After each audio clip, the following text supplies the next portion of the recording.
Assalamualaikum warahmatullahi wabarakatuh.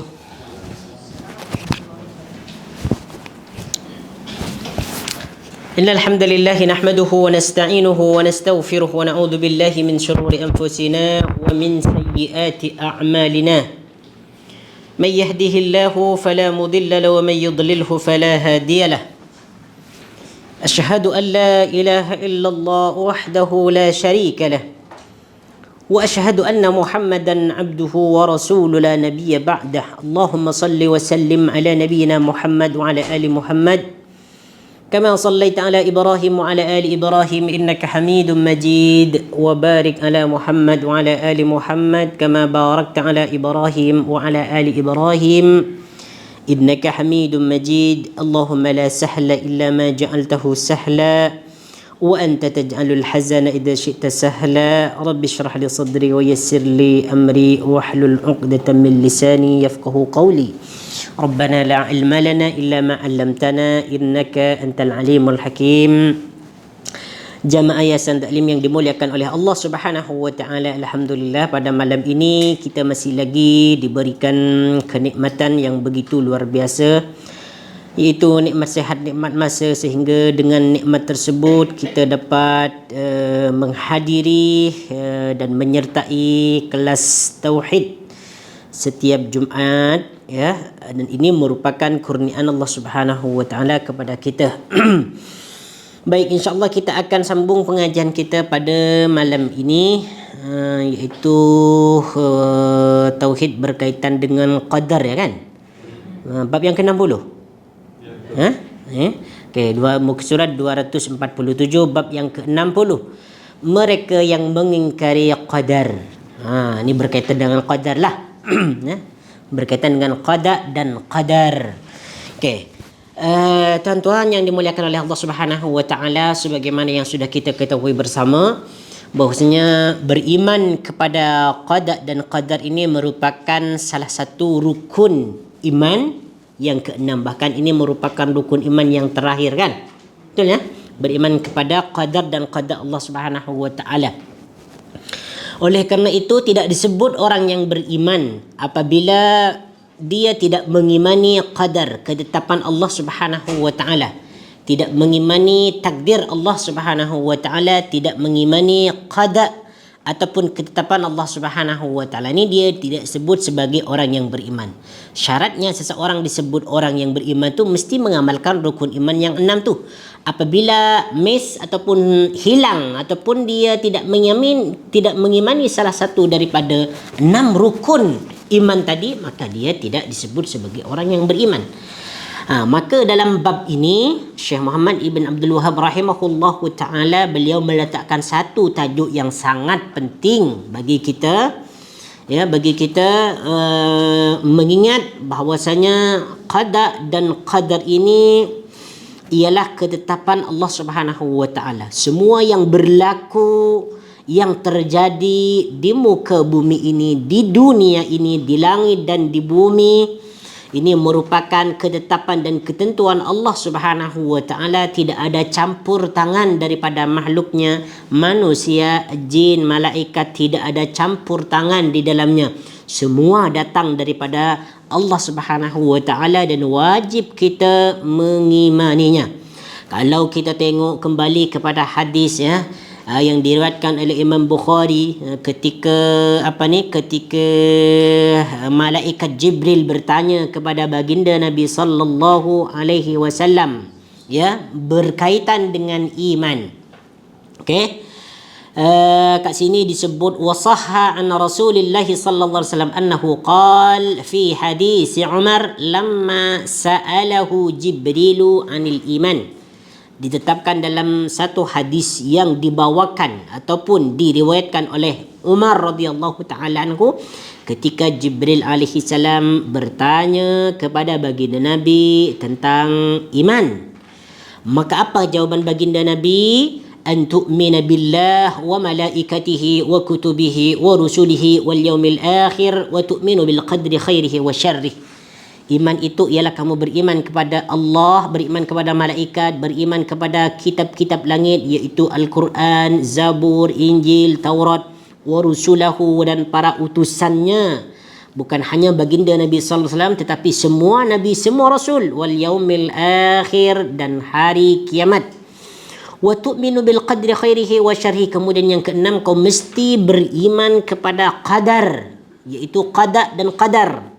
Khairihi sama ada yang baik, wa syarrihi ataupun yang buruk. Dua keadaan ni, dua ketetapan ini sama ada yang baik dan buruk itu datangnya daripada Allah Subhanahu wa taala.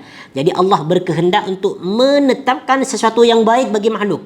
Allah Subhanahu wa taala berkehendak menetapkan sesuatu yang buruk bagi makhluk. Ini terpulang kepada Allah Subhanahu wa taala. Sebab makhluk itu adalah ciptaan Allah, milik Allah Subhanahu wa taala. Oleh kerana itu, dalam tajuk ini Syekh Muhammad Ibn Abdul Wahhab rahimahullahu ta'ala meletakkan satu tajuk, iaitu, apa tajuk dia tadi ni? Mereka yang mengingkari qadar. Apa maksud daripada tajuk ni? Mereka yang mengingkari qadar. Maksudnya ancaman, ya. Ancaman bagi orang-orang yang kafir, tidak beriman dengan qadar dan qadar. Qada dan qadar. Okey, sebelum kita sebelum kita masuk kepada pembahasan yang ada dalam buku ni, okey, sebagaimana yang sudah kita ketahui bersama, ya, bahawa rukun iman yang keenam ni dia adalah percaya kepada qada dan qadar, kan? Okey, ataupun kepada qadar lah. Lepas tu, apa beza qada dan qadar ni? Ada perbezaan tak antara qada dan qadar? Ada tak? Ada. Apa perbezaan dia?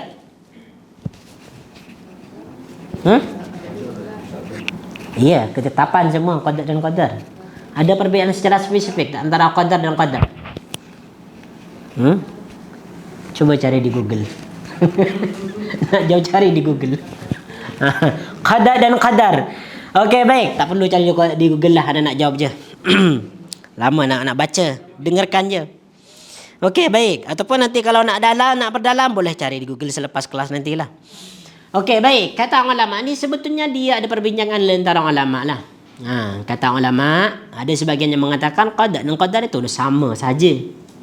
Qada dan qadar itu sama. Dua-dua bermakna ketetapan.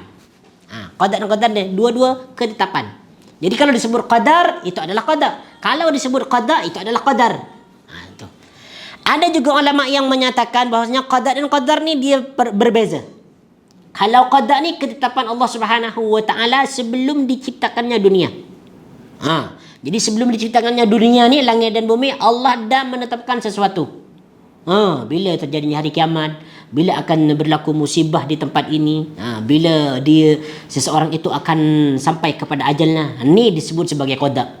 Nah, ketika ketetapan itu berlaku, baru dia disebut sebagai qadar. Ada sebagian ulama yang menyatakan macam itulah. Jadi ada yang membezakan antara qada dengan qadar. Tapi ala kulli hal, anak-anak lebih cenderung kepada pandangan yang menyatakan qada dan qadar ni lebih kurang sama. Qada dan qadar, ketetapan Allah Subhanahu wa taala. Okey, tayyib. Kita teruskan, ya. Bab yang ke-60, mereka yang mengingkari qadar. Kat sini dia disebutkan Ibnu Umar berkata, dalam menjelaskan tentang ancaman ataupun orang-orang yang mengingkari qadar ni, Syekh Muhammad Ibn Abdul Wahhab menyenaraikan beberapa dalil, beberapa hadis. Okey. Di antaranya kat sini disebut Ibnu Umar berkata, demi Allah yang jiwa Umar berada di tangannya, seandainya salah seorang daripada mereka memiliki emas sebesar gunung Uhud. Ni maksudnya orang yang begitu kaya lah. Kaya raya. Bukan hanya setakat kaya, tapi dia kaya raya. Ini disebutkan emas sebesar gunung Uhud. Kat sini, siapa yang punya emas ni sebesar gunung Uhud? Tak ada. Mungkin paling banyak dalam 1 kilo ada ke? 1 kilo emas ada ke? Ada. Tuan jawab ada ni, Masya Allah. Masya Allah, Tabarakar Rahman. Yang perempuan-perempuan ni ada lah. Yang jawab ada tu mesti ada lah. Boleh cek lah nanti tengok. Okey. Sebesar gunung Uhud ni. Maksudnya apa ni dekat sini? Maksudnya dia kaya raya. Bukan sekadar kaya, tetapi kekayaannya terlalu banyak, melampau. Bayangkan satu gunung Uhud. Ya Allah, astagfirullahaladzim. Nak buat apa dengan emas satu gunung Uhud tu?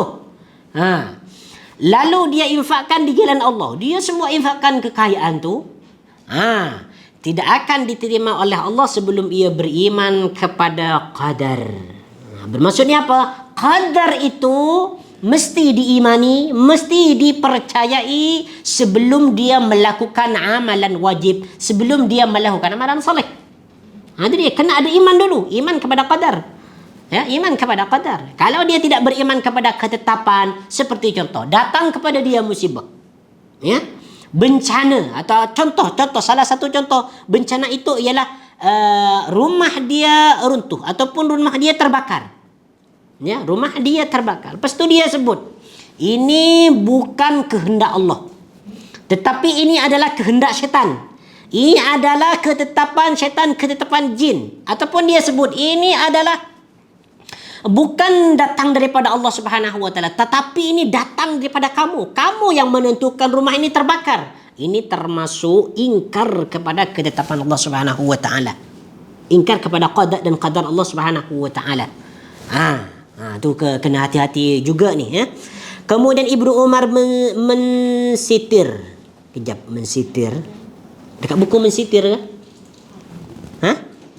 Kemudian Ibnu Umar mensitir sabda Nabi sallallahu alaihi wasallam.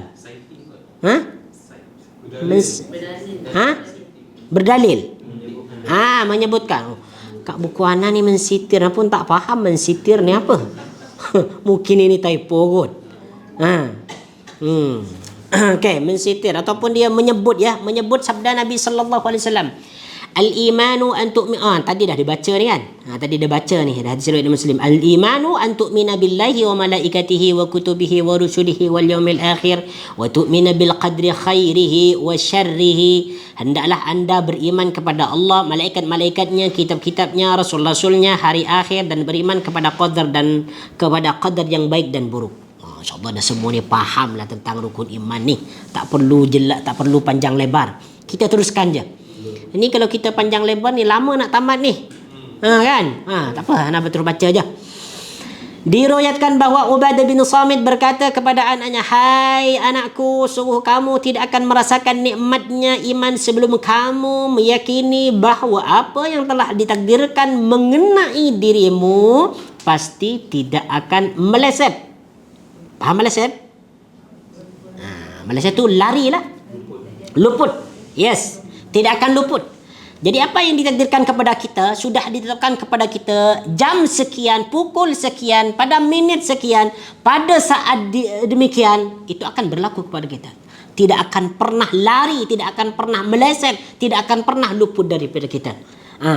Seseorang yang ditakdirkan sakit pada hari ini, seseorang yang ditakdirkan mati pada saat ini, idza jaa ajaluhum la yastakhiruna sa'atan wa la yastaqdimun. Itu termasuk salah contoh dalil ketetapan Allah Subhanahu wa taala yang akan mengenai setiap hambanya apabila ajal itu sudah sampai. Dan apa yang telah ditakdirkan tidak mengenai dirimu, dan apa yang telah ditakdirkan tidak mengenai dirimu pasti tidak akan menimpamu.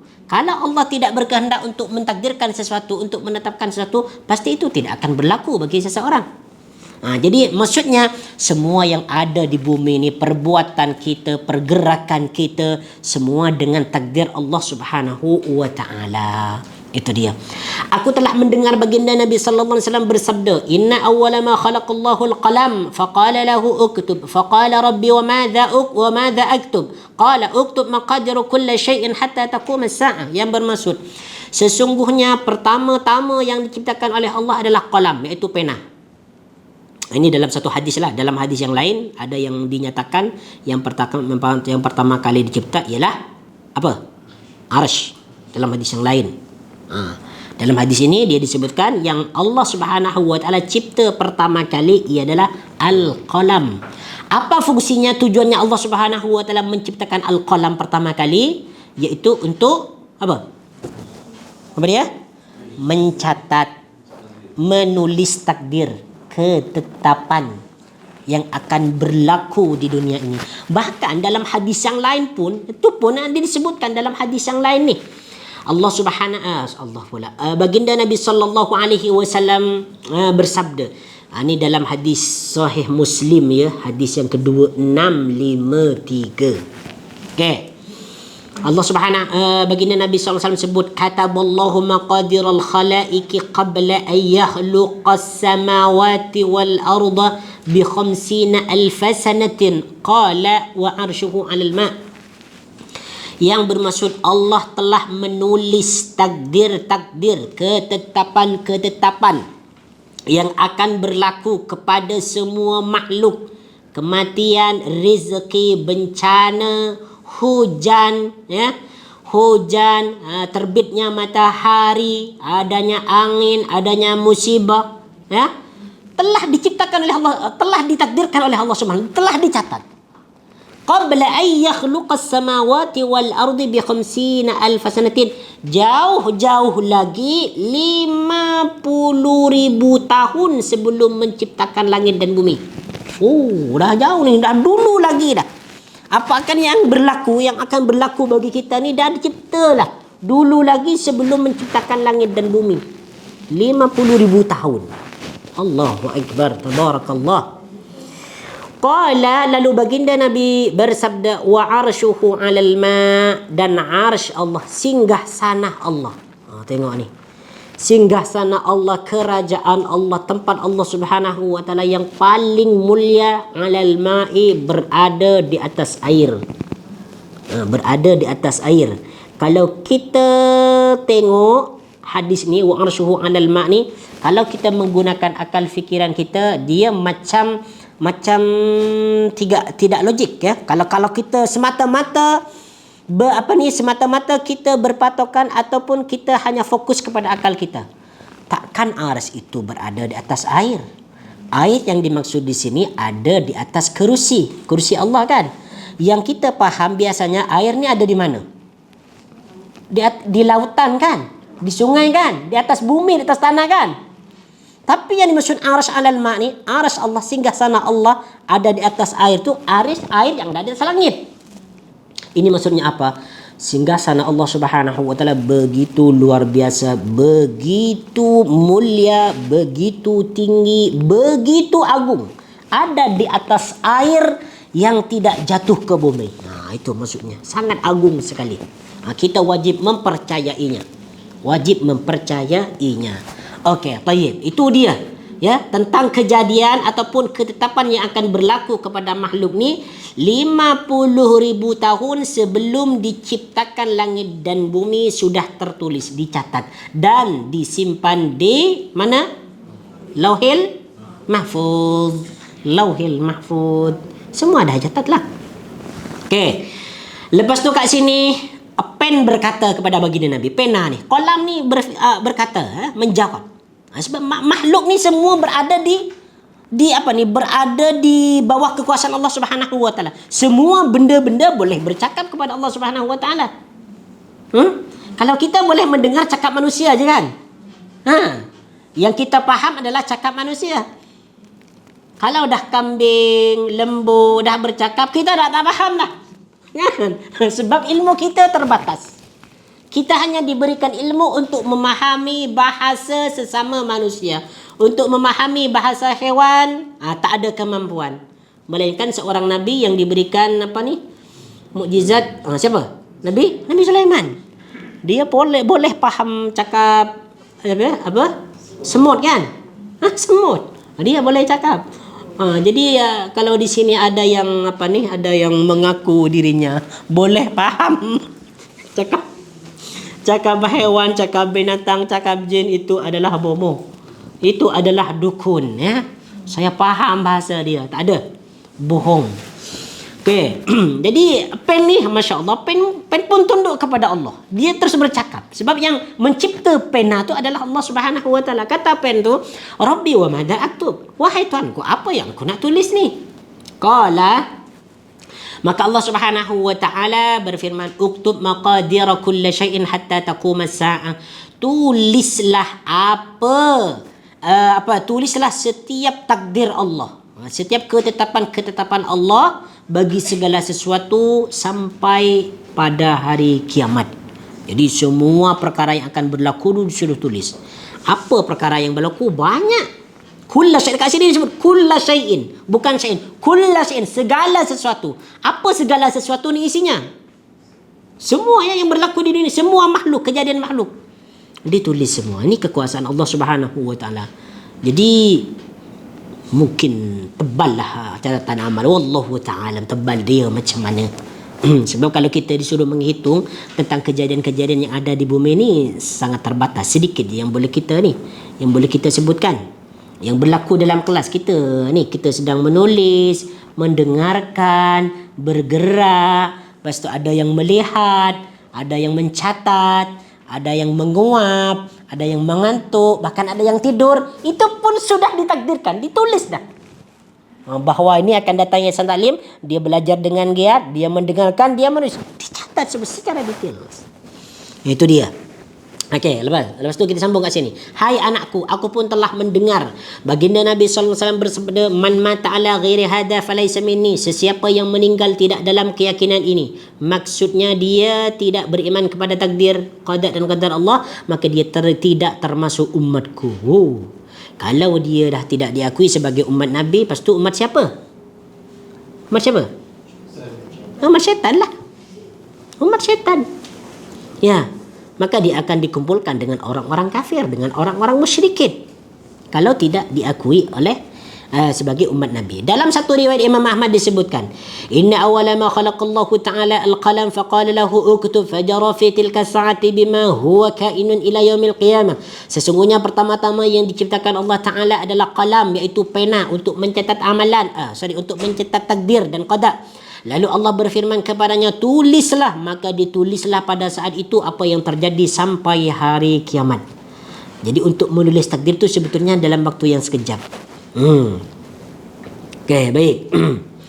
Diriwayatkan oleh Ibnu Wahab, Rasulullah sallallahu alaihi wasallam bersabda, "Faman lam yu'min bil qadar khairihi wa syarrihi akhraqahu Allahu bin nar." Ini ancamannya dia, Ancaman dia tadi kan disebutkan kan, dia tidak diakui sebagai umat Nabi.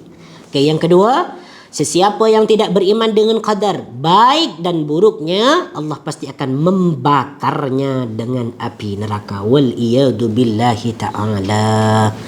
Okey, diriwayatkan dalam Musnad dan Sunan dari Ibnu Ad-Dailami, dia menuturkan, aku datang kepada Ubay bin Ka'ab dan ku katakan kepadanya, ada sesuatu keraguan dalam diriku. Ni seorang sahabat pun pernah merasakan keraguan dalam iman dia dah. Ibnu Ad-Dailami, sahabat ke tabi'in, Allah Ta'ala alam. Ada satu keraguan dalam diriku tentang masalah qadar. Maka tuturkanlah kepadaku suatu hadis dengan harapan semoga Allah menghilangkan keraguan itu dari hatiku. Ini maksudnya inilah, ini kalau seorang sahabat ni, kalau ada masalah pada dirinya tentang berkaitan dengan ajaran Islam, dengan iman, dengan Islam, dia terus bertanya kepada orang lain, terus konsultasi kepada orang yang berilmu. Ya, kepada orang yang mempunyai ilmu. Begitupun dengan kita, kalau kita ada masalah, kan, masalah seputar tentang agama, masalah berkaitan dengan fikih, dengan hukum hakam ataupun dengan Al-Quran hadis, kita pergi kepada ulama, kita pergi kepada ustaz yang mempunyai kelayakan ataupun bidang ataupun kepakaran di dalamnya. Kita minta penjelasan, kan, risau, ceritakan ustaz, hati saya selalu risau, gundah, tidak tenang dan seterusnya. Boleh ustaz bagi nasihat apa yang boleh menenangkan hati saya? Pergi kepada jika ada satu masalah, fasalu ahla dzikri in kuntum la ta'lamun. Maka bertanyalah kamu kepada mereka yang mempunyai keahlian dalam bidang ilmu, in kuntum la ta'lamun, jika kamu tidak faham, jika kamu tidak mengetahui. Jangan duduk diam duduk di atas kursi tunggu jawaban datang. Datang dari mana? Tak datang. Kena cari. Itulah kepentingan berilmu. Kena datang kepada orang yang berilmu. Jangan orang yang berilmu itu disuruh datang. Ini kurang adab. Kan? Dulu mungkin ada yang ingat, ya. Ada satu ulama, siapa dia? Imam Malik kalau tak silap, ataupun siapalah. Imam Malik ni dia Allah Ta'ala tolong betulkan kalau anak ni seorang ulama. Ulama ni alim. Ulama ni alim. Pada suatu hari ada seorang raja mengutus prajuritnya, mengutus anak buahnya untuk menjemput seorang alim ni, ulama ni, suruh datang ke rumahnya. Sebab raja ni dia ada kemuskilan dalam hal agama. Maka ketika seorang ulama ni dijemput oleh seorang tentara tadi, oleh seorang bawahannya tu, apa kata ulama? Ilmu itu didatangi, bukan ilmu yang datang kepada dia. Kata ulama itu maksudnya, kalau raja itu memang ada keperluan nak tanya tentang ilmu, datang ke rumah aku, bukan aku yang disuruh datang kepada dia. Itu maksudnya apa? Ini bermakna bahawa kita kalau ada kemuskilan dalam suatu agama, datanglah kepada ahli ilmu. Ya, datanglah kepada ahli ilmu. Kalau dia tak dapat datang, boleh bertanya melalui tulisan, melalui surat, ataupun yang ada sekarang melalui WhatsApp dan seterusnya. Ataupun boleh cari jawapan dia dalam laman sesawang yang akurat dan asli, dan dipertanggungjawabkan kebenarannya. Okey, itu dia. Maka tuturkanlah kepadaku suatu hadis dengan harapan semoga Allah menghilangkan keraguan itu daripada hatiku. Maka ia berkata, "Lau anfaqta misla Uhudin dhahaban ma qabilahu Allah minka hatta tu'mina bil qadar wa ta'lama anna ma asabaka lam yakun liyukhti'ak wa ma akhta'aka lam yakun liyusibak walau mita ala ghairi hadha lakunta min ahli an-nar." Seandainya kamu menginfakkan emas sebesar gunung Uhud, Allah tidak akan menerimanya darimu sebelum kamu beriman kepada qadar dan kamu meyakini bahawa apa yang telah ditakdirkan mengenai dirimu pasti tidak akan meleset, tidak akan luput, dan apa yang telah ditakdirkan tidak mengenai dirimu pasti tidak akan menimpamu. Sedang kalau kamu mati tidak dalam keyakinan ini, pasti kamu akan menjadi penghuni neraka. Maksudnya apa? Selama-lamanya di dalam neraka bagi mereka yang tidak beriman kepada qadar Allah Azza wa Jal. Kata Ibnu Ad-Dailami selanjutnya, lalu aku pun mendatangi Abdullah bin Mas'ud, Huzaifah bin Al-Yaman dan Zaid bin Sabit. Seluruhnya menuturkan kepadaku hadis seperti tersebut daripada baginda Nabi sallallahu alaihi wasallam. Hadis ini sahih, diriwayatkan pula oleh Al-Hakim dalam sahihnya. Kandungan bab ini, yang pertama, keterangan tentang kewajiban beriman kepada qadar. Yang kedua, keterangan tentang cara beriman kepadanya. Yang ketiga, amal seseorang menjadi sia-sia bila tidak beriman kepada qadar. Ini perlu digarisbawahi ini, ya. Yang keempat, disebutkan bahawa seseorang tidak akan merasakan nikmatnya iman sebelum ia beriman kepada qadar. Kan? Yang kelima, diberitahukan dalam hadis bahawa makhluk pertama yang diciptakan Allah adalah qalam. Ini dalam satu hadis lah. Dalam hadis yang lain ada yang mengatakan arsh. Yang keenam, bahawa qalam, pena dengan perintah dari Allah, menulis segala takdir pada saat itu sampai hari kiamat. Ingat ya, pena ni bukan manusia. Bukan macam kita. Dia pena pen lah. Dia lebih, bukan dia macam ni. Tak wallah dalam pena pen yang dia maksud tu macam apa? Sebab dulu pen ni kalau tak silap bahagian belakang tu kalau silap dia macam ada bulu kan? Bulu ayam tu kan? Kalau tak silap lah. Tapi Allah Ta'ala, pena yang digunakan untuk menulis ni takdir Allah Ta'ala, bentuk dia macam mana? Dia berjalan sendiri, bercakap berjalan sendiri. ChatGPT. Tapi ChatGPT tu dia banyak kekurangan. Ya, meskipun dia adalah aplikasi yang boleh menjawab segala persoalan, kadang jawapan dia banyak yang tersilap juga, kan? Itu ChatGPT lah. Itulah sekarang manusia ni, manusia akhir zaman ni, kalau dia malas nak jumpa dengan ustaz, dia lebih menggunakan ChatGPT. Tak ada masalah lah kalau ChatGPT itu boleh dipertanggungjawabkan. Tak ada masalah. Cuma kadang ni ChatGPT ni pun lari juga dari ni. Manapun gelak juga. Tapi ChatGPT ni lebih okey daripada Google Translate, lebih okey lah. Banyak manfaat yang boleh kita ambil daripada tu. Inilah salah satu kemudahan yang Allah berikan kepada kita. Tapi negatif dia juga banyak bagi kita. Dengan adanya ChatGPT ni sekarang banyak orang malas pergi ke majlis ilmu, kan? Malas menulis, kan? Dah ada ChatGPT, tinggal bercakap. Apa maksud hukum ni? Hukum apa? Hukum apa saja boleh kita cakap terus. Lepas tu dia bagi jawaban ni. Apa hukum puasa? Apa hukum meninggalkan puasa? Apa jangan, semua dijawab. Tak perlu lagi pergi ustaz. Tak perlu bagi kepada alim ulama. Tapi itu keberkahan kurang. Tak ada keberkatan di dalam tu. Ya, tak boleh mendengar langsung penjelasan yang akurat, ya, yang asal, yang asli dan seterusnya. Okey, yang ketujuh. Baginda Nabi SAW menyatakan lepas dari orang-orang yang tidak beriman kepada qadar, lepas tidak diakui sebagai umat Nabi. Yang ke-8, tradisi para salaf dalam menghilangkan keraguan iaitu dengan bertanya kepada ulama. Ni boleh kita tiru, boleh kita contohi, ya. Tradisi para salaf apabila mereka tidak faham dalam satu ilmu, mereka pergi kepada para ulama. Yang ke-9, dan para ulama memberikan jawaban yang dapat menghilangkan keraguannya tersebut dengan hanya menuturkan hadis dari Rasulullah sallallahu alaihi wasallam. Cuma sebelum kita pergi kepada ulama tu, kita kena tahu apa yang nak kita soal. Soalan kita berkaitan dengan apa? Kalau soalan kita berkaitan dengan fikir, jangan pergi kepada ustaz yang mempunyai kepakaran dalam bidang bahasa Arab. Bertanya tentang talak bain kubra, bain surah. Aduh, dia tak faham lah. Mungkin ada ustaz yang yang ada kepakaran dalam semua bidang. Cuma kalau kita boleh, kita pergi kepada ustaz yang mempunyai spesifikasi tertentu dalam satu bidang. Fikih mungkin ustaz ni lagi okey. Tauhid ustaz ni lagi okey. Bahasa Arab ustaz ni lagi okey. Jadi kena rancangkan sebelum pergi tu. Nak tanya berkaitan dengan tafsir, ataupun nak tanya berkaitan dengan bahasa Arab, dengan nahwu saraf, dia pergi kepada ustaz yang ada kepakaran dalam tajwid. Jadi tak nyambung. Nak jawab apa? Nak jawab mad wajib mutasil. Mad ism fasil. Tak sesuai. Tak matching, ya. Tak matching. Jadi itulah. Kena tanya ni kan.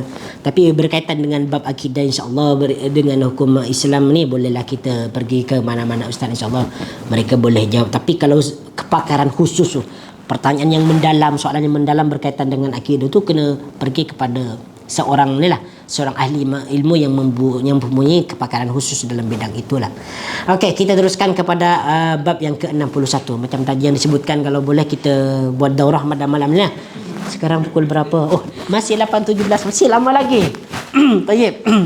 Kita boleh kita boleh lajukan. Bab 61 tentang para perupa makhluk bernyawa.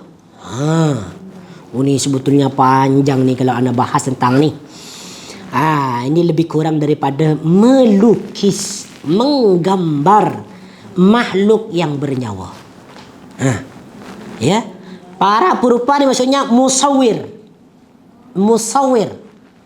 menggambar, melukis makhluk yang bernyawa, manusia pula, binatang dan seterusnya. Kita tahulah apa hukum menggambar makhluk yang bernyawa. Apa hukum dia? Haram ke atau macam mana? Okey, tengoklah hadis ni.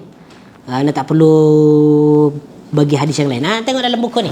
Al-Bukhari dan Muslim meriwayatkan daripada Abu Hurairah radhiyallahu taala anhu bahawa Rasulullah sallallahu alaihi wasallam bersabda, qala Allah taala, Allah Subhanahu wa taala berfirman, "Wa man adlamu mimman dhahaba yakhluqu ka khalqi falyakhluqu dzarratan aw liyakhluqu habbatan aw liyakhluqu sya'iratan."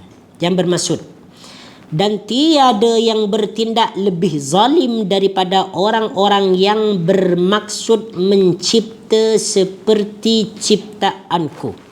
Ini maksudnya mencipta seperti ciptaanku ni, menggambar, melukis makhluk yang bernyawa. Menggambar bentuk manusia dengan sempurna, melukis bentuk manusia dengan sempurna, melukis ataupun menggambar binatang dengan sempurna, semua badan, kepala, tangan, kaki dilukis dengan sempurna. Maka ikutkan hadis ini, dia termasuk orang yang paling zalim. Paling zalim ni. Paling zalim. Macam mana ustaz yang buat macam ni? Okey, tak apa, nanti ana jelaskan. Kita tengok dulu hadis ni. Aw liyahluku habbatan aw liyahluku sya'iratan. Maka cobalah mereka mencipta seekor semut kecil ataupun sebutir biji-bijian, ataupun sebutir biji gandum. Ini apa maksudnya? Jika mereka ni, para pelukis ni, para penggambar ni, fotografer ni, jika mereka ni memang ada kuasaan, ada kekuatan, ada kuasa, cuba cipta seekor semut paling kecil je. Ini kata Allah. Kalau kamu masih mau menggambar makhluk yang bernyawa, okeylah, sekali-kala cuba kamu cipta seekor semut. Ini maksudnya Allah Subhanahu Wa Taala nak cela dia. Nak cela dia sebab dia telah membuat tandingan dengan ciptaan Allah Subhanahu Wa Taala ataupun sebutir biji-bijian. Cobalah kamu cipta sebutir biji-bijian. Cipta satu padi, satu biji gandum, satu biji padi, satu biji jagung. Coba buat. Kata Allah Subhanahu Wa Taala. Ini maksudnya diancam. Okey. Al-Bukhari dan Muslim meriwayatkan pula daripada Aisyah radhiyallahu taala anhu bahawa Rasulullah sallallahu alaihi wasallam bersabda. Ni ancaman dia. Ashaddun nasi 'adaban yaumal qiyamati alladhina yudahi'una bi khalqillah. Manusia yang paling pedih siksaannya. Yang paling sakit, yang paling perih siksaannya pada hari kiamat adalah orang-orang yang membuat penyerupaan dengan makhluk Allah. Seperti apa? Membuat patung seseorang, ya, membuat patung seseorang, ataupun dia menggambar, melukis bentuk seseorang dengan lukisan yang sempurna. Ada kepala, ada badan, ya, ada mata, ada hidung, ada pipi, semua digambar dengan sempurna dengan tangannya. Maka mereka ini termasuk orang-orang yang akan mendapatkan siksaan paling pedih nanti di yaumil qiyamah. Oleh kerana itu hati-hati bagi kita ni, ya. Jangan sampai kita menggambar dengan tangan kita, melukis dengan tangan kita makhluk yang bernyawa, manusia dan haiwan.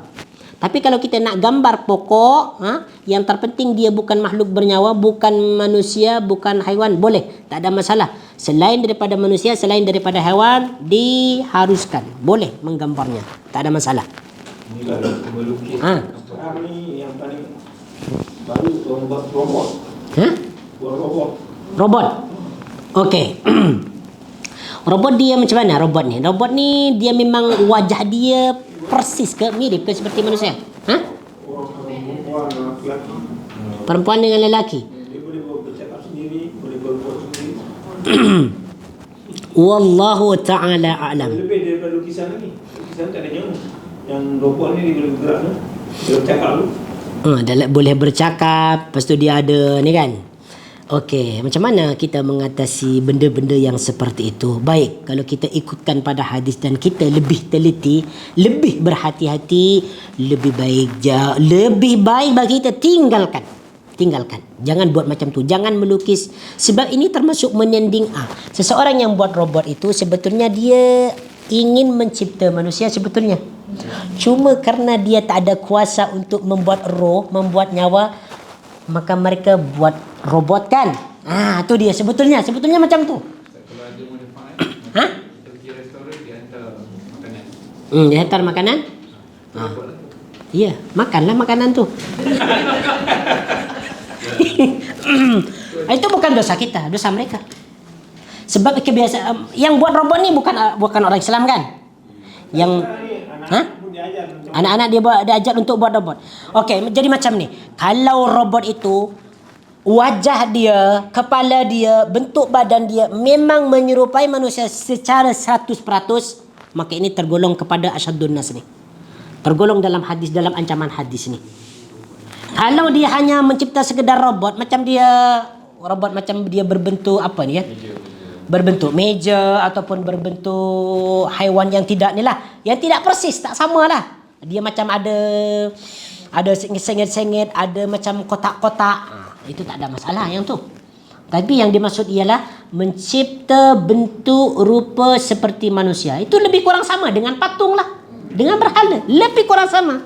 Bahkan itu lagi parah. Lagi istilah dia? Lagi sempurna daripada patung tu. Oleh kerana itu, ana tak seberapa suka jika seseorang itu katakanlah dia dinobatkan sebagai pahlawan, Lepas tu dia dibuatkan patung untuk mengenang jasa mereka. Ini termasuk asyaddun nas adaban. Sudah. Kan kalau dekat bangsa sana banyak patung-patung ni, patung-patung pahlawan.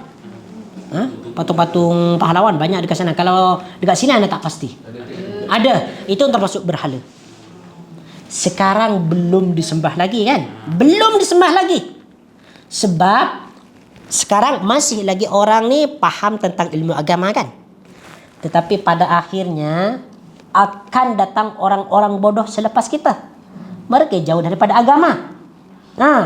Mulailah mereka mencintai patung-patung itu sebab mereka adalah pahlawan ataupun mereka adalah sebagai tokoh agama. Lepas tu mereka agungkan, lepas tu datang generasi berikutnya bukan mengagungkan lagi, tapi dia terus meminta tolong kepada dia dengan bertawassul kepada patung tu.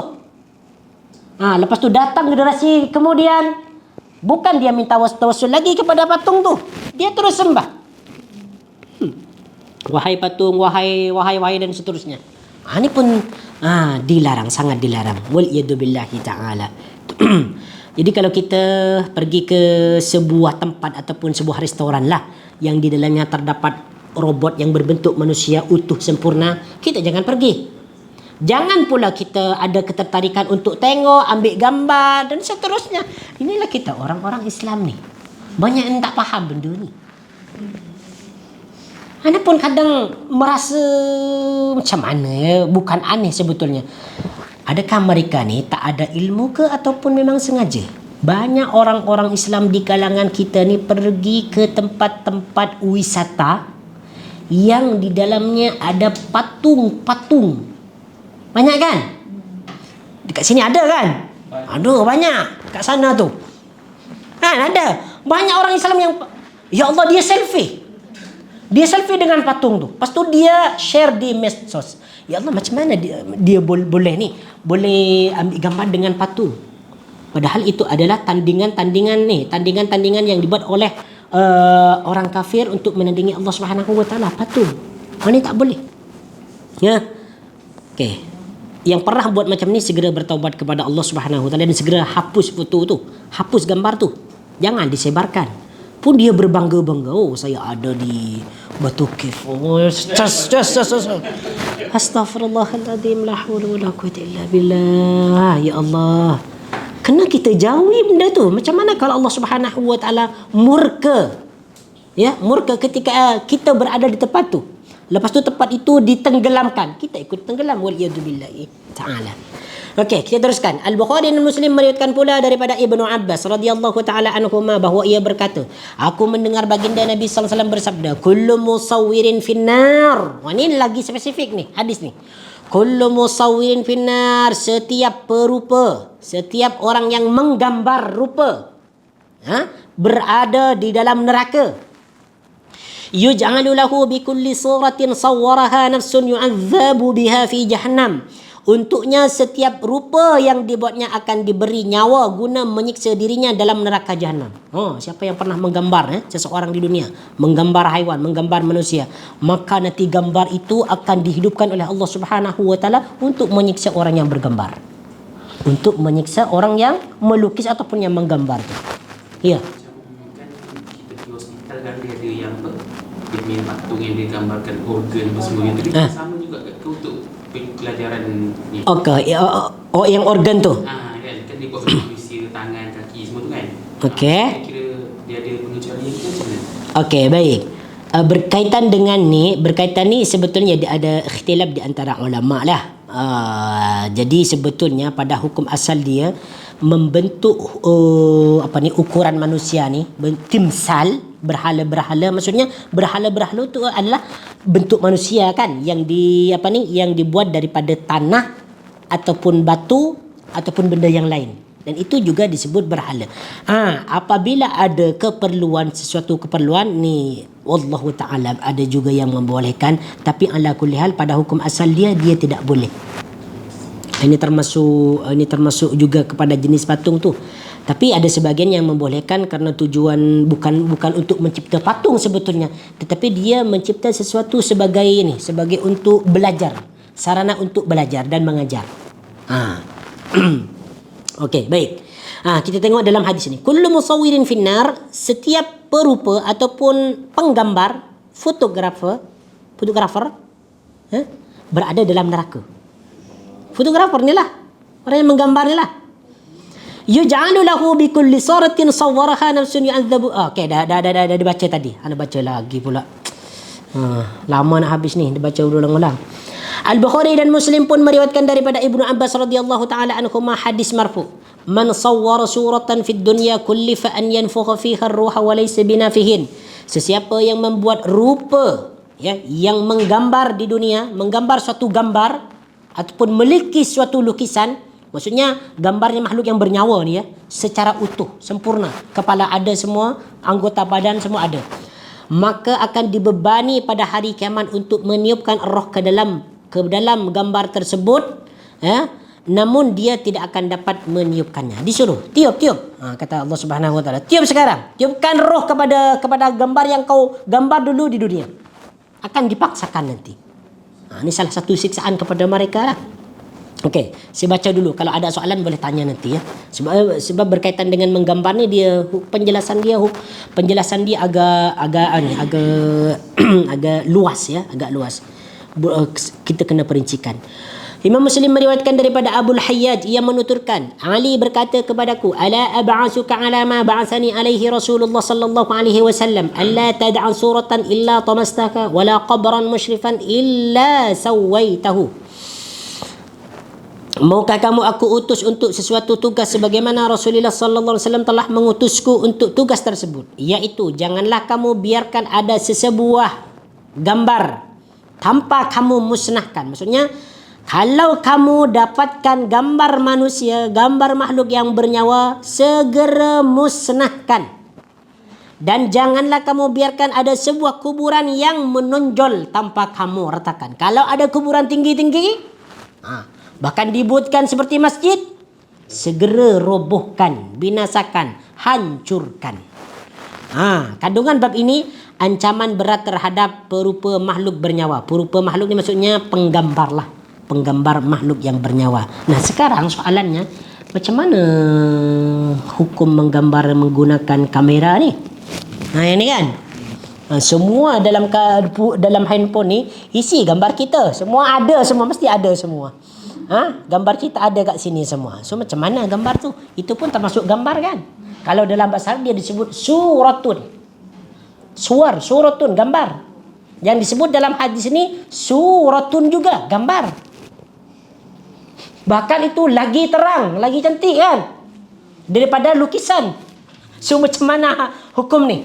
Boleh ke tak boleh ni? Haram ke mubah ni? Tak boleh jawab kan? Nak jawab haram, dah terlanjur penuh memori ni dengan gambar. Dalam medsos pun ada juga kan. So macam mana ni? Nak jawab ni? Okey. Macam ni, ya. Ini perlu penjelasan detail. Berkaitan dengan ni. Ada satu artikel, boleh nanti tengok, ya. Ini sebagai ilmu bagi kita. Ini kena kita baca, supaya kita ada wawasan.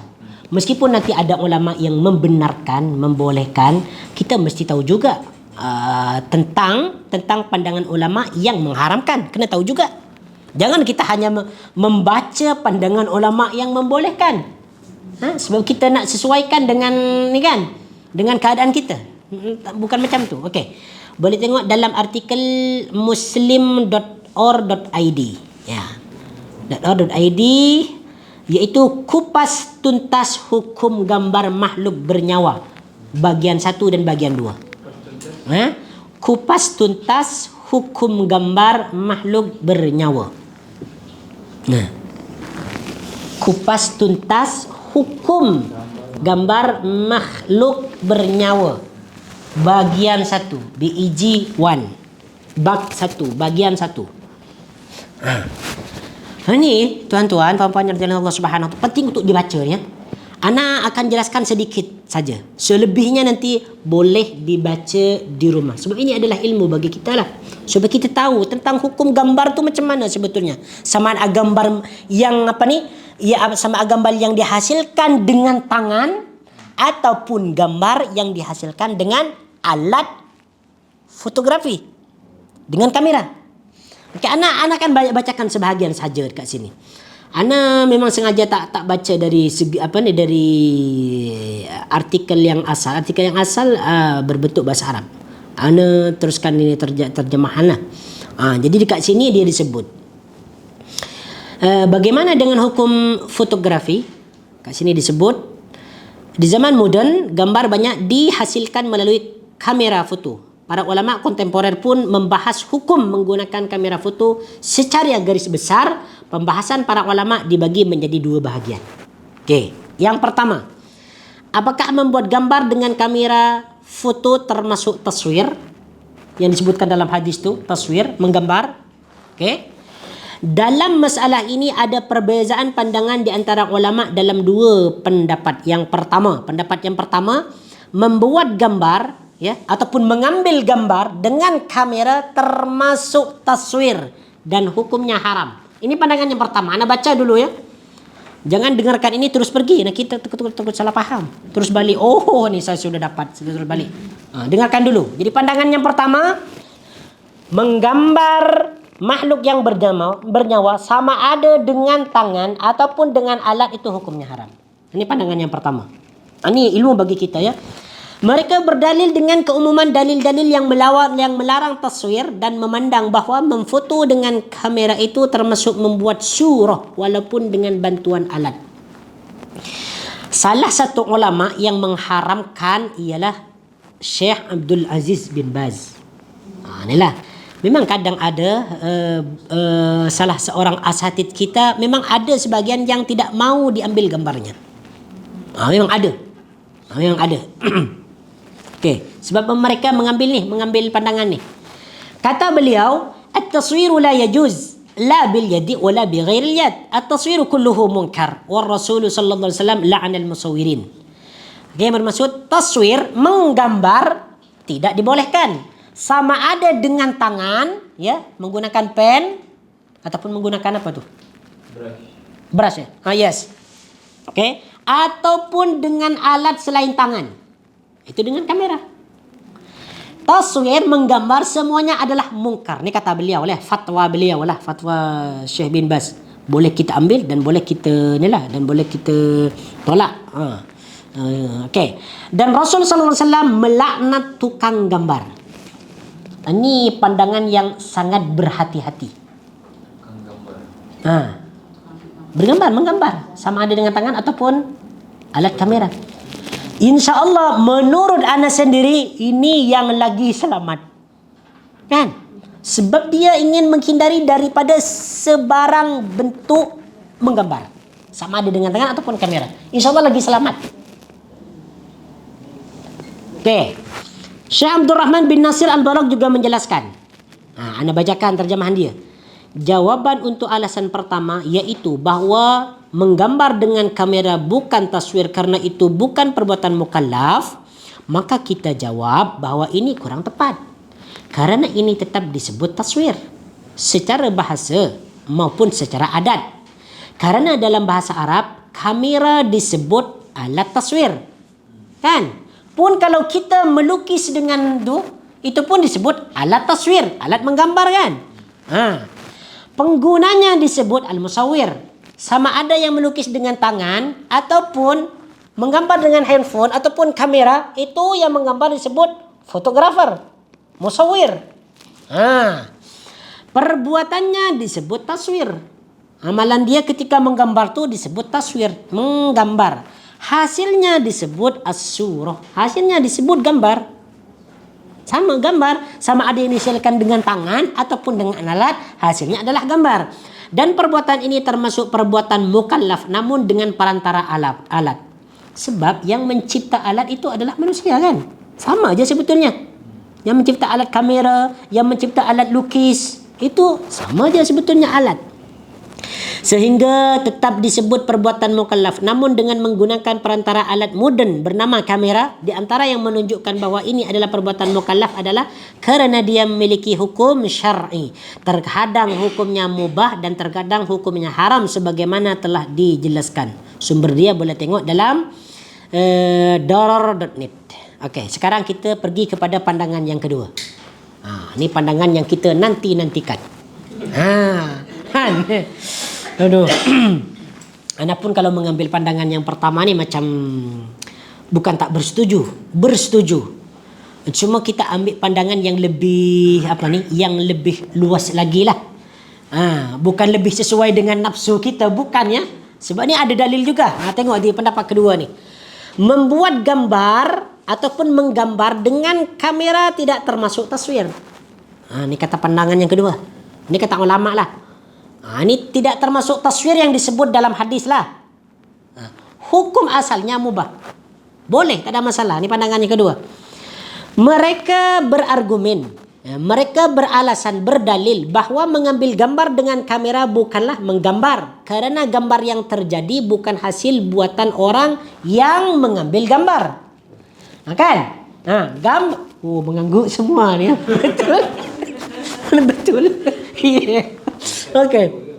Ya, anak pun mengganggu juga kan. Apatah lagi dalam phone ni dah mau penuh dah semua ni. Okey, ala kulli hal yang penting tak ada foto berhala ya. Gambar tersebut adalah tangkapan bayangan yang tersimpan. Kan? Itu hasil bayangan, bukan dilukis dengan tangan, tapi dia bayangan. Okey, baik. Dan juga mengambil gambar dengan kamera sama sekali tidak ada unsur menandingi ciptaan Allah.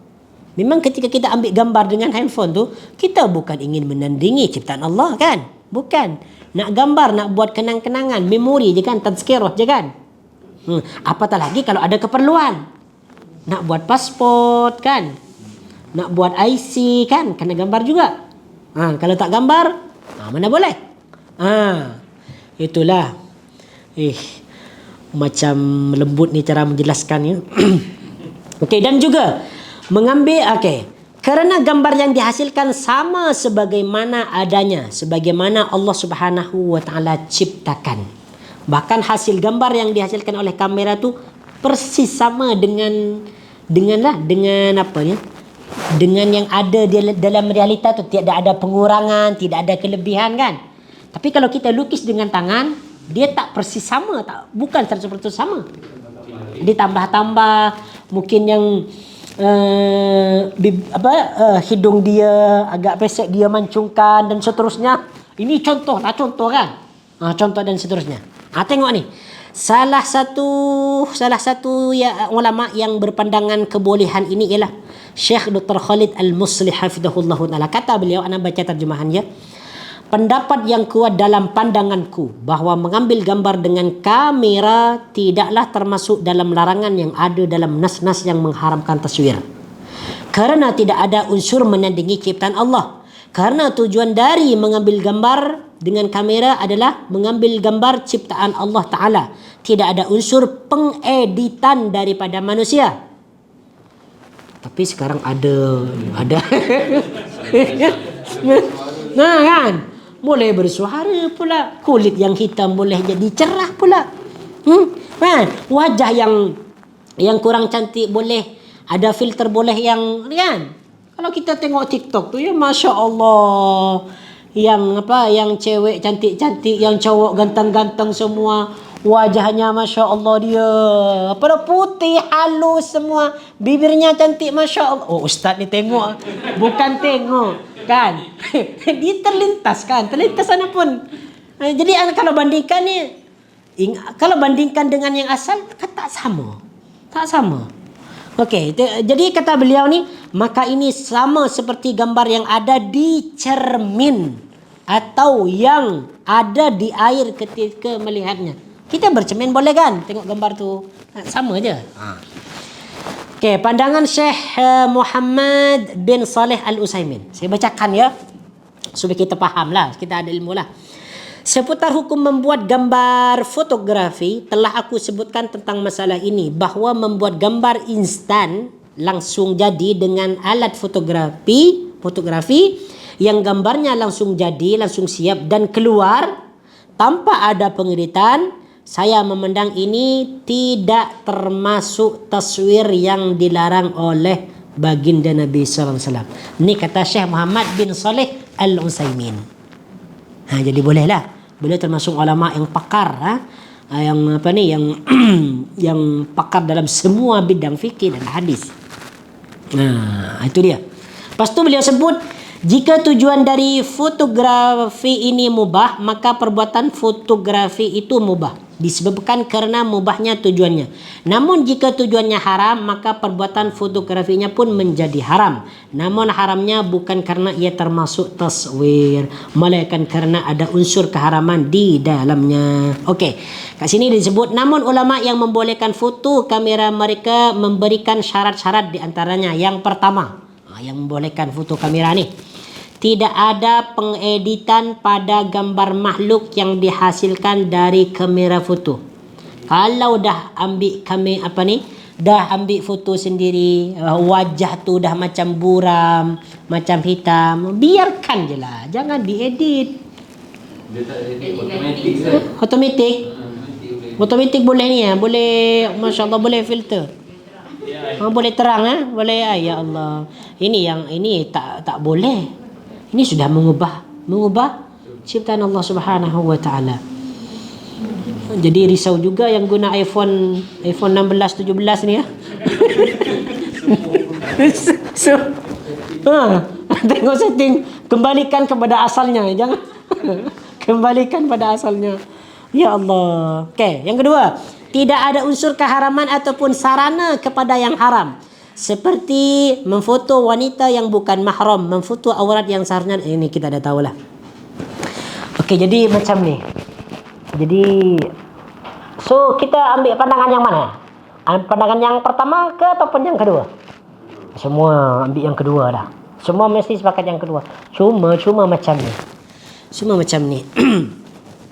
Menurut ana sendiri ya, meskipun ana tak ikut pandangan ni, yang lagi aman tu, yang lagi selamat, pandangan yang pertama ni, pandangan Syekh bin Baz yang melarang tentang foto ni, sama ada dia dihasilkan dengan kamera ataupun dengan tangan, sebab dia memang bentuknya tetap suratun. Jadi kalau nak cari yang aman, ikuti pandangan yang pertama. Kalau nak cari pandangan yang biasa-biasa saja, insya-Allah selamat. Semoga pandangan yang kedua ni juga selamat. Banyak juga ni. Ya Allah, astagfirullahaladzim. Okey, di antara ulama yang berpendapat pandangan yang kedua ni, yang membolehkan, Syekh Sayyid Sabiq. Okey, Syekh Saleh Al-Luhaidan. Ini pun orang pakar juga. Syekh Abdullah As-Sulmi, Syekh Khalid Al-Muslih, Syekh Sa'ad Al-Khaslan. Ala kulli hal, macam tadi kalau kita timbul keraguan, macam mana ni, saya nak ikut pandangan yang pertama je lah, okey, tak ada masalah. Ataupun nak ikut pandangan yang kedua sebab ini bukan hasil tangan. Iyalah, sebab dahulu pada zaman Nabi tak ada kamera kan. Kalaupun ada kamera di masa itu, wallahu ta'ala juga, sama ada baginda Nabi nak larang pun ataupun tak larang, wallahu ta'ala alam. Jadi pada intinya kita kena istighfar. Banyak istighfar ya. Banyak istighfar, takut ni saya ambil gambar astagfirullah nanti. Tapi sama saja itu sebetulnya dusta kan, bohong. Selepas istighfar tu mesti dia bertaubat, tidak mengulangi perbuatannya kan. Ambil gambar bila perlu kan. Itulah. Jadi kalau nanti terjumpa dengan seorang ustaz, ustaz kenapa ni bergambar juga? Dicakap macam mana ni? Ustaz mengambil pandangan yang kedua lah. Petah lagi, kejap lagi konfor ni. Kalau dah konfor ni, kalau tak nak, susah juga kalau tak nak ambil gambar. Itulah. Ya Allah, astaghfirullahaladzim. InsyaAllah. Semoga ni pandangan ulama yang kedua ni betul lah, dia tidak lari daripada ni lah. Okey, baik. Kita sambung. Tinggal sedikit lagi tadi ya. You turn kepada buku kita. Dalam artikel tu ada dua bahagian ya. Itu bahagian yang pertama, ada bahagian yang kedua. Nanti kalau ada masa tolong dibaca. Itu adalah ilmu. Itu adalah ilmu. Nanti dibaca kalau ada masa lapang ya, berkaitan dengan hukum menggambar ya. Okey, baik. Kandungan bab ini yang keberapa tadi sudah dibaca? Yang kedua, okey. Yang kedua, alasannya iaitu tidak berlaku sopan. Jadi kenapa menggambar ni dia dilarang? Menggambar makhluk yang bernyawa ni dia dilarang sebab alasannya iaitu tidak berlaku sopan santun kepada Allah Subhanahu wa taala.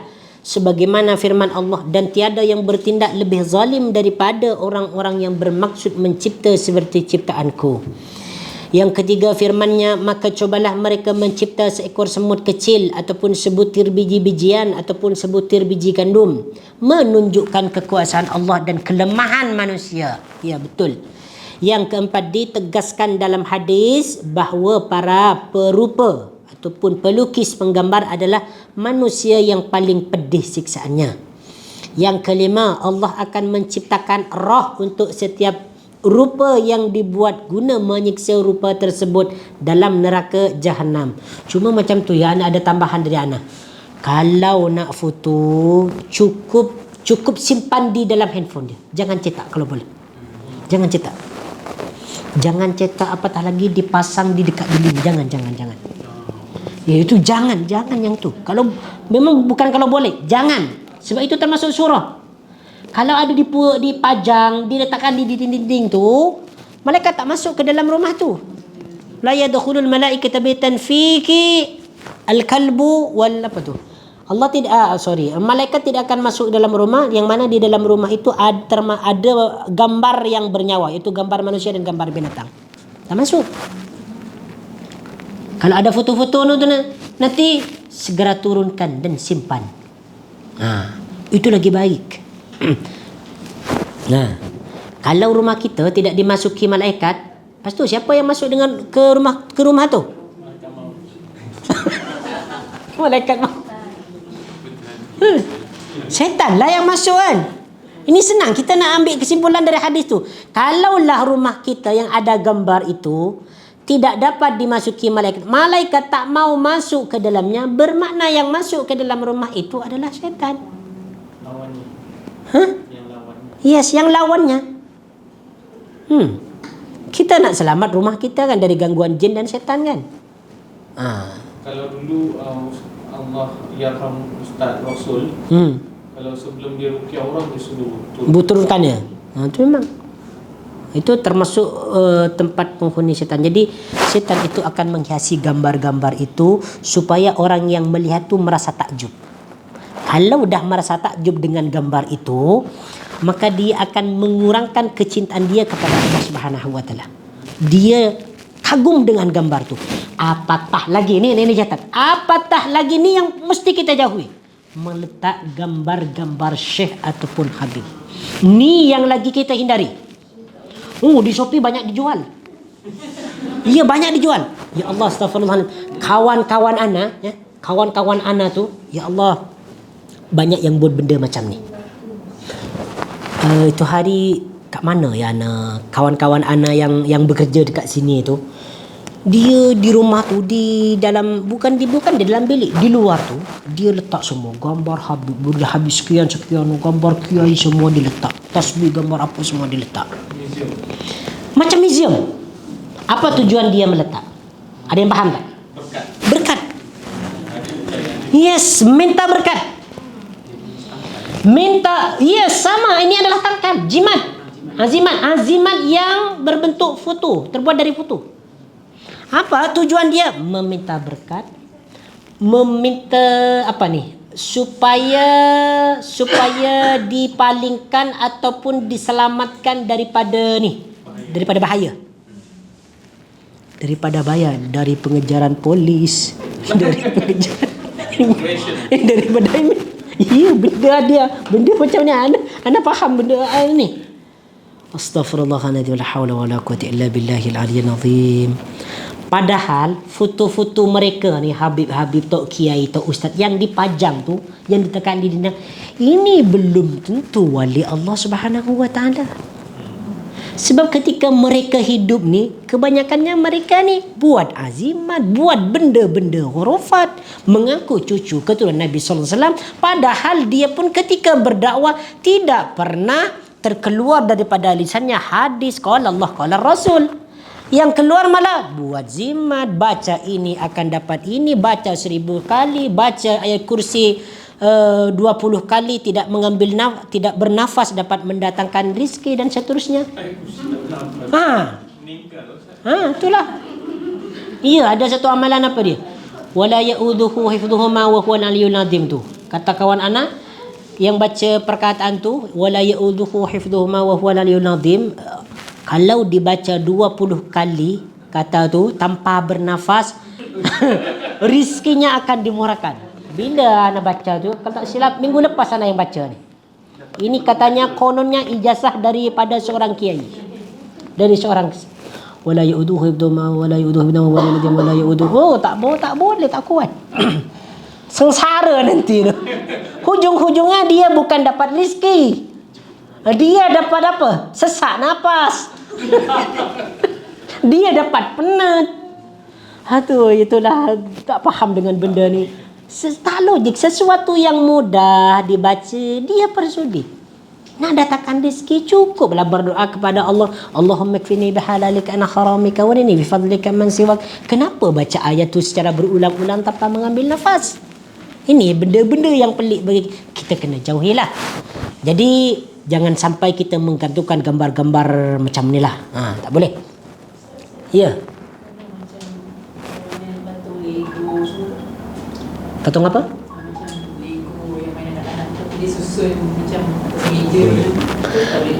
Patung dia macam patung biasa terbuat dari getah-getah tu kan. Itu tak ada masalah kalau sekedar mainan lah. Tapi dia letak tempat macam hiasan juga lah. Oh, lebih baik hindarkan. Kalau dia sekedar mainan dan dia bukan menyerupai wajah manusia sama persis manusia, tak ada masalah. Maksudnya dia macam robot. Robot itu pun tak ada masalah, sekedar mainan. Tapi kalau dia wajahnya bentuknya sama dengan bentuk manusia, dia pun wajahnya kuning, matanya hitam dan seterusnya, persis sama, itu tak boleh. Ini hanya sekedar mainan ya. Mainan budak-budak kecil. InsyaAllah tidak boleh. Tapi bukan mainan untuk dewasa ya. Untuk dewasa tidak boleh. Okey, apa tadi? Patung apa? Yang macam budak perempuan tu. Budak perempuan yang seperti apa bentuk dia? Dia Macam orang. memang macam orang. Oh, jangan. Lebih baik hindarkan daripada tu. Ini termasuk patung-patung juga. Kalau dia persis ataupun mirip dengan orang, wajahnya sama kan, kulit dia sama, ada rambut kan, ada hidung, semua anggota tangan ada, lebih baik hindarkan daripada benda-benda macam ni. Tinggalkan, cari permainan yang lain. Okey. Dikatakan dalam hadis bahawa para perupa ataupun penggambar adalah manusia yang paling pedih siksaannya. Okey, yang kelima, Allah akan mencipta mana ni? Betul ni yang anda baca ni. Okey, yang keenam. Yang kelima, Allah akan menciptakan roh untuk setiap rupaka yang dibuat guna menyiksa perupa tersebut dalam neraka jahanam. Bayangkan neraka jahanam tau. Okey, yang keenam, bahawa perupa, pelukis, penggambar akan dibebani untuk meniupkan roh ke dalam rupaka yang dibuatnya. Yang ketujuh, perintah untuk memusnahkan rupaka apabila menjumpainya. Baik, untuk kuliah seterusnya kita akan sambung pada bab yang ke-62, iaitu larangan banyak bersumpah. Ini kita tinggal berapa ni? Berapa bab ya? 4. Mungkin seterusnya kita buat laju nantilah, ataupun buat daurah dalam 2 jam lah. Kan? Boleh kan 2 jam kan? Kita mula awal lah. Boleh juga nanti. Boleh kita mula 7:30. Apa bab ni? Tentang perjanjian Allah dan perjanjian Nabi-Nya. Okey, apa lagi? 6 bab ya. Larangan bersumpah mendahului Allah. Ni tajuk senang je sebetulnya ni. Boleh boleh kita baca sendiri situ ni. Lepas ni tengok nanti ana belum terfikirkan lagi. sama ada berkaitan dengan tauhid ke ataupun dengan manhaj ataupun apa-apa, nanti tengok nantilah, akan dikhabarkan insya-Allah taala. Baik, apabila ada kebenaran itu datangnya daripada Allah Azza wa Jal, apabila ada kesalahan dan kesilapan, kekurangan itu datangnya daripada anda sendiri, kita beristighfar kepada Allah Subhanahu wa taala. Astaghfirullahal azim li wa lakum, subhanakallahumma wa bihamdika asyhadu an la ilaha illa anta astaghfiruka wa atubu ilaik. Wa sallallahu ala nabiyyina Muhammad wa ala alihi washabbihi wa baraka wa sallam. Walhamdulillahi rabbil alamin. Assalamualaikum warahmatullahi wabarakatuh.